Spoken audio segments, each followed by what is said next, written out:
Hello दोस्तों, हमारे channel पे आपका फिर से स्वागत है। आज हम यूपीटेट तथा सीटेट की परीक्षाओं में विगत वर्षों में संज्ञा से लेकर अव्यय तक में जितनी भी पार्ट्स आते हैं उनमें पूछे गए प्रश्नों का हम रिवीजन करेंगे, साथ साथ उसका एक्सप्लेनेशन भी दिया जाएगा। तो संज्ञा से अव्यय के बीच में जैसे आता है हमारा कारक, क्रिया, क्रिया विशेषण हो गया, हमारा हो गया सर्वनाम, वचन, लिंग, ये सारी चीज़ों का हम इन सारी चीज़ों पर आधारित प्रश्नों का हम एक्सप्लेनेशन और रिवीजन करेंगे। तो आइए, ये हमारी सीरीज़ की फर्स्ट वीडियो है। इस पर आगे भी कुल 5 वीडियोज़ आएंगी, जिसमें से ये पहला वीडियो है। तो पहला प्रश्न देख लेते हैं। चूहा बिल से बाहर निकला में कौन सा कारक है? तो आप कारक चिन्हों के बारे में जानते ही हैं। तो जब से चिन्ह आता है और कहीं से अलगाव को दिखाता है, जैसे बिल से बाहर, तो चूहा बिल से बाहर अलग हो गया, बिल से अलग हो गया, तो जब भी अलगाव की बात होती है तो वहाँ पर हमारा अपादान कारक होता है। हेंस विकल्प बी सही होगा, अपादान कारक।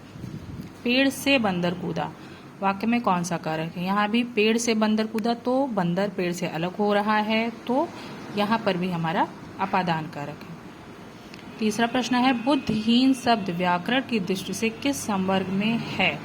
बुद्धिहीन यह किसी की विशेषता बता रहा है, अतः बुद्धिहीन शब्द हमारा विशेषण है, तो विकल्प सी सही। अब देख लेते हैं चौथा प्रश्न। छत से ईंट गिरी, वाक्य में कौन सा कारक है? यहाँ भी छत से ईंट गिरकर अलग हुई है, मतलब कि छत से अलग हो गई है ईंट, तो यहाँ पर भी अपादान कारक है।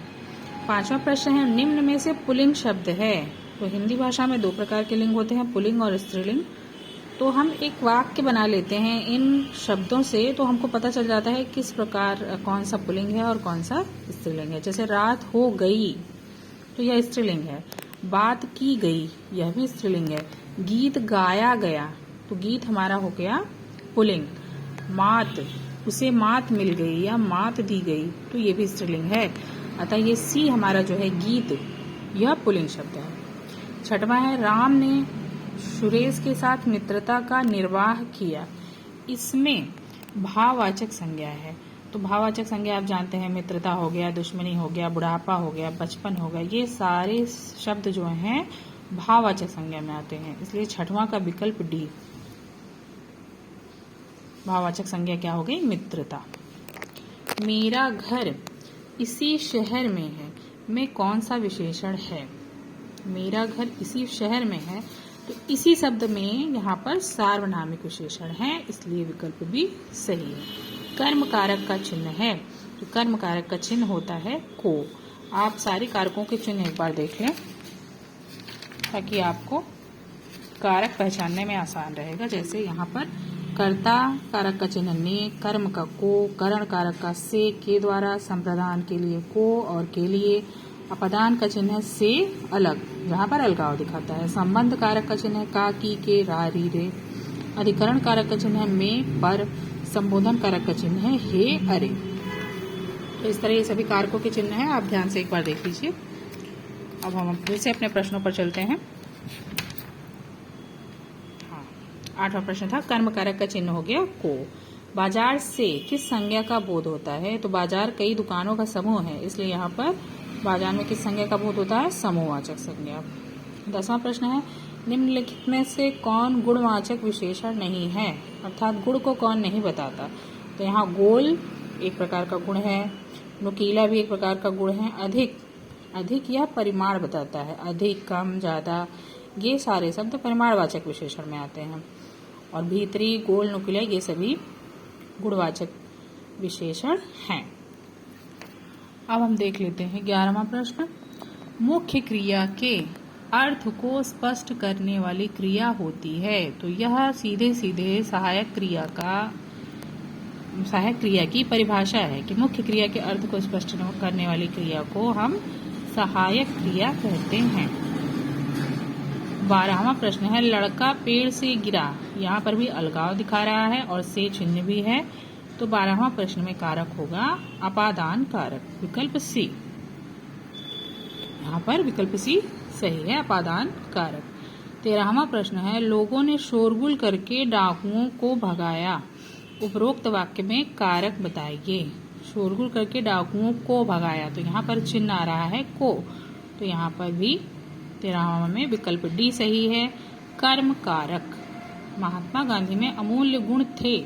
इस वाक्य में अमूल्य शब्द है, तो अमूल्य गुण थे, गुण की विशेषता क्या बता रहे हैं यहाँ पर, अमूल्य। गुण कैसे थे, अमूल्य। जब भी आपको विशेषण पता करना हो तो आप कैसे प्रश्न पूछेंगे, तो उस वाक्य से, जैसे प्रश्न पूछे महात्मा गांधी में अमूल्य गुण थे, तो आप प्रश्न पूछिए महात्मा गांधी में कैसे गुण थे, तो यहाँ आंसर में आपको मिलेगा अमूल्य। तो यहाँ पर अमूल्य शब्द हमारा क्या हो जाएगा, विशेषण। ना तो यह एक संज्ञा है, ना तो क्रिया है, ना तो सर्वनाम है। क्रिया आप जानते हैं काम करता हुआ प्रतीत होना चाहिए तभी क्रिया होगी। सर्वनाम तो आप जानते ही हैं, जो संज्ञा की जगह पर प्रयोग होगा वही सर्वनाम होगा। तो यहाँ पर 14वां में विकल्प ए सही है, विशेषण। 15वां प्रश्न है, निम्नलिखित वाक्य में क्रिया विशेषण युक्त वाक्य कौन सा है। क्रिया विशेषण युक्त वाक्य अर्थात जो क्रिया की विशेषता को बताए, ऐसा वाक्य हमको इसमें ढूंढना है। मैं कल नहीं जाऊंगा, यह फूल सुंदर है, हवा धीरे धीरे बह रही है, आज हम स्कूल जाएंगे। तो यहाँ पर देखिए, मैं कल नहीं जाऊंगा, इसमें क्रिया की विशेषता कोई नहीं बता रहा। यह फूल सुंदर है, यहाँ भी नहीं, सीधे सीधे सुंदर यहाँ विशेषण आ गया है। हवा धीरे धीरे बह रही है, हवा बह रही है, बहना एक प्रकार की क्रिया है, और कैसे बह रही है हवा, धीरे धीरे। तो ये धीरे धीरे शब्द जो है ये बहना का गुण बता रहा है, अर्थात क्रिया की विशेषता को बता रहा है, बहना की विशेषता को बता रहा है। इसीलिए सी जो है ये क्रिया विशेषण युक्त वाक्य है, इसमें क्रिया विशेषण है धीरे धीरे। अब देखते हैं प्रश्न 16, से विभक्ति निम्न में से किस कारक के लिए प्रयुक्त होता है। तो से आप जानते हैं करण कारक और अपादान दोनों में प्रयोग होता है, लेकिन यहाँ पर अपादान दिया ही नहीं है, तो विकल्प डी हमारा सही है, करण कारक। 17वां प्रश्न है, उसने नहाकर भोजन किया। इस वाक्य में नहाकर निम्नांकित में से किस क्रिया का उदाहरण है। नहाकर किस क्रिया का उदाहरण है, तो क्रिया के प्रकारों में आप जानते हैं यहाँ पे उसमें से 4 प्रकार दिए हैं, संयुक्त क्रिया, प्रेरणार्थक क्रिया, द्विकर्मक क्रिया, पूर्वकालिक क्रिया। तो नहाकर भोजन किया यानी पहले नहाया और फिर भोजन किया। जब भी ऐसे वाक्य आते हैं कि एक काम करने के बाद दूसरा काम किया जा रहा है, तो वहां पर हमारी पूर्वकालिक क्रिया होती है। तो नहाकर किस प्रकार की क्रिया हुई, पूर्वकालिक क्रिया, अर्थात विकल्प डी हमारा सही है। अब देख लेते हैं 18वां प्रश्न, हे राम तुम कहाँ हो, वाक्य में कौन सा कारक है। जब भी किसी को पुकारा जाता है, हे राम, हे कृष्ण, और देखिए विस्मयादि पुलिस चिन्ह भी लगा हुआ है, हे शब्द भी लगा हुआ है, तो हे शब्द जो है वह किस कारक का चिन्ह हुआ, संबोधन कारक का। तो यहाँ पर 18वां हमारा विकल्प सी सही है, संबोधन कारक।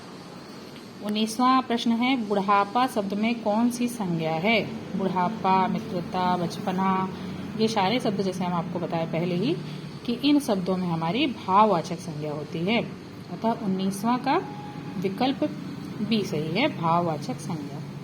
तो इस प्रकार से हमने 19 प्रश्नों को हल किया, जो कि यूपी टेट तथा सी टेट की परीक्षाओं में पूछे गए हैं विगत वर्षों में। आगे भी लगभग 100 प्रश्न इस पर आधारित हैं, जिसका हम आगे भी एक्सप्लेनेशन करेंगे, अन्य वीडियो भी बनाएंगे। तो आप अच्छे से पढ़ाई करिए। यूट्यूब के द्वारा, इस चैनल के द्वारा आपको जो भी वीडियोस प्रोवाइड किए जा रहे हैं, आप उनका अच्छे से रिवीजन करिए और बताइए कि और क्या किस चीज़ पर अगले टॉपिक पर वीडियो बनाया जाए। तो मिलते हैं इस वीडियो के नेक्स्ट पार्ट में। Thank you.